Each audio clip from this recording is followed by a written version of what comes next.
over $1 billion. And there are some leaders on Capitol Hill who want to make sure that America is reimbursed for doing its part in bringing about some positive change. One man, Vermont Congressman Peter Welch, is a member of the House Subcommittee on National Security and Homeland Defense, as well as Foreign Operations, and wants to see that money back in the coffers of the U.S. Sir, it's nice to have you on with us this morning, and take us through how you'd like to accomplish this feat of getting the $1.1 billion back to the U.S. I understand that we do have an estimated $37 billion in frozen Libyan assets. So does it just make sense to take what's owed from there?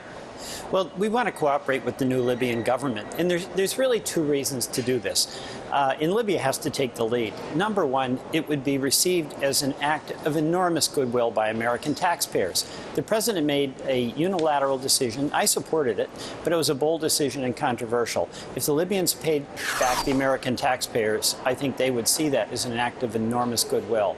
Secondly, there's a reason for Libya to do it. They are rightly proud that they rose up and overthrew this monster, and they want to own their revolution.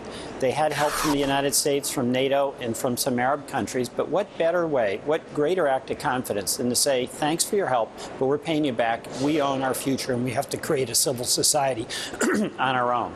Sir, does that mean having to wait until there is a new leader in power, that they would be able to come to this decision on their own?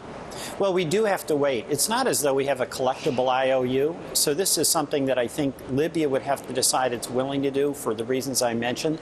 And also, they do have enormous challenges. They also have enormous wealth. It's an oil-rich country. So at some point, they're going to be able to pay that back. And as you mentioned, there's $37 billion in Gaddafi assets that are frozen. So there's an ability.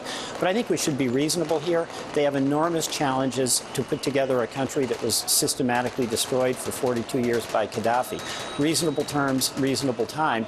But I think it would be good for the Libyans, and it certainly would be a gesture received as great goodwill by the American taxpayers if they came forward and paid us back. Congressman Peter Welch, Democrat from Vermont. Sir, great to see you this morning. Thanks for your time.